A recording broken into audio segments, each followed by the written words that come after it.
ध्यायेत् हृदम्बुजे देवीं तरुणारुणविग्रहां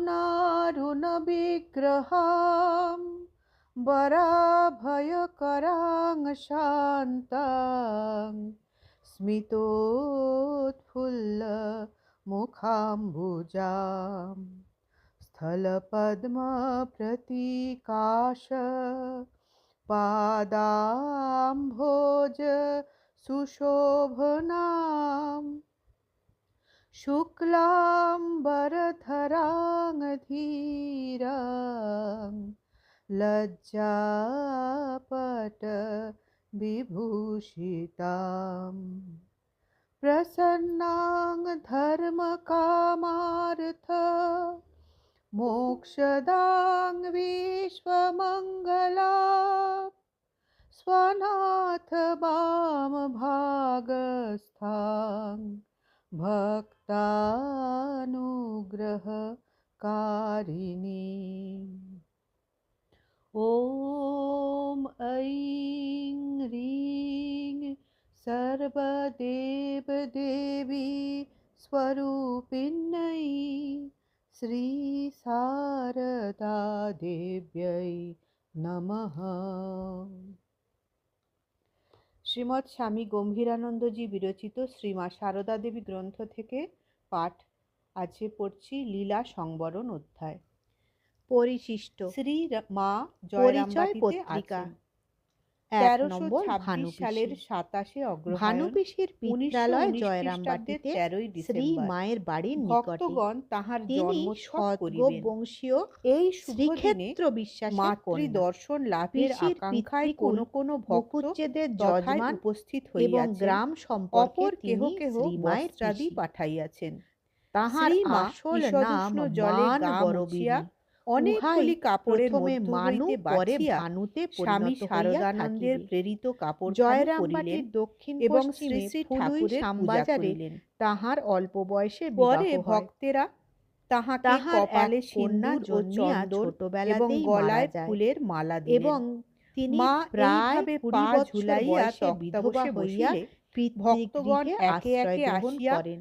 তাহার তাহার চরণে বাকি পুষ্পাঞ্জলি জীবন দিয়া গেলেন। জয়রামবাটিতেই শ্রীমা কাটিয়াছিল। সন্তানদের কচ্ছিৎ আহারের কখনো পূর্বে খাইতে শ্বশুরবাড়িতে পারিতেন যাইতেন না।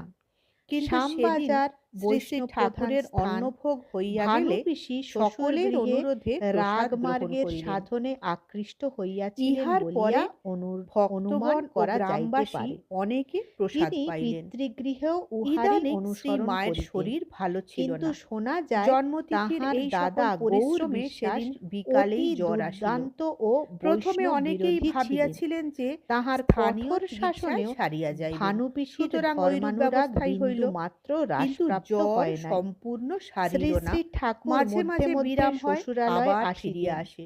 ওই সূত্রে ভানুপিসির এইরূপে সহিত পুনঃ পুনঃ তাহার বেশ ভুগিয়া তিনি ঘনিষ্ঠতা ক্রমেই হইয়াছিল। দুর্বল হইয়া পড়িতে লাগিলেন। জয়রামবাটির লোকেরা তখন দেখা ঠাকুরকে যাইত যে তখন সামান্য মুখুজ্জেদের জ্বর খ্যাপা হইলেই জামাই তাহার বলিয়াই শরীর জানিত। অবসন্ন হইয়া পড়ে। কিন্তু সাধিকা ইহারই মধ্যে ভানুপিসি আবার দীক্ষা এই চলিতেছে। অসাধারণ এমনকি পুরুষের জ্বর স্বরূপ ছাড়িয়া খানিকটা পথ্য চিনিতে পাইবার পারিয়াছিলেন। পূর্বেও তাই তিনি তিনি দীক্ষাশীল আসিলেই প্রার্থনা পূর্ণ আকর্ষণে করিতেছেন। ছুটিয়া বার বার ভক্তেরা বহু মুখুজ্জে আশা বাড়িতে লইয়া উপস্থিত দূর হইতেন। দেশ হইতে পাড়ার আসিয়াছেন। মেয়েরাও অনেকেই মা আসিত। তাহাদিগকে তাহাদের ফিরাইতে দেখিয়া বা ঠাকুর অযথা এমন ভাবে বসাইয়া কথা রাখিতে কহিতেন পারিতেন না। যে তাহারা হাসিয়া অস্থির অবস্থা হইত ক্রমেই খারাপের অথবা দিকে লজ্জায় যাইতেছে পালাইত। এবং স্থানীয় চিকিৎসায় ঠাকুর ফল তখন হইতেছে না বলিতেন, দেখিয়া দেখলে স্বামী গা শারদানন্দজিকে আগড়াগুলো সমস্তই সব উড়ে জানানো গেল, হইল। এবার কিন্তু তোমরা তিনি বসো, তখন কথা কাশীতে। হবে। তিনি না ভানুপিসি থাকিলে ঠাকুরের শ্রী কাছে মা আসিলেও কলকাতায় যাইতে সর্বদা চাহিতেন না। দাদার ভয় আবার সন্ত্রস্ত কাশী হইতে থাকিতেন। ফিরিয়া আসিয়াও রসিক শরৎ ঠাকুরও ইহা মহারাজকে জানিতেন। তাই কার্যবাবদেশে মাঝে মাঝে ভুবনেশ্বরে যাইতে ওই হইল। গৌরদা এলো সেখান হইতে বলিয়া 17 ফেব্রুয়ারি ভয় দেখাইতেন। কলকাতায় ফিরিয়া আর তিনি ভানুপিসি যখন জানিলেন যে জড়সড় হইয়া মায়ের যাইতেন, অবস্থা ক্রমেই তখন ঠাকুর উদ্বেগজনক আবার হইয়া বলিতেন, পড়িতেছে, লজ্জা তখন তাহাকে ঘৃণা চিকিৎসার্থে ভয় কলকাতায় তিন লইয়া থাকতে আসিবার নয়। জন্য স্বামী কখনো বা পরামর্শ দিতেন। আত্মপ্রকাশানন্দ ও গৌরদা অপর যখন দুইজনকে শাসাতে আসবে জয়রামবাটি তখন পাঠাইলেন। দু হাত তুলে হাততালি ইহারা দিয়ে শ্রী নাচবে মায়ের নিকট আর বলবে, শারদানন্দজির ভজ অভিপ্রায় মন জানাইলে গৌর নিতাই। তিনি যাইতে তাহলে সম্মত তোমাকে হইলেন। পাগল মনে করে 12 সে আর ফাল্গুন কিছু বলবে না। 24 ফেব্রুয়ারি সরলা পিসি এই মঙ্গলবার পরামর্শ সকাল মতো 10টায় কাজ করিয়া যাত্রার সুফল সময় পাইয়াছিলেন। নির্দিষ্ট হইল ঠাকুর এবং মধ্যে শ্রী মধ্যে মায়ের পিসির সঙ্গে কুটিরে রাধু, যাইতেন।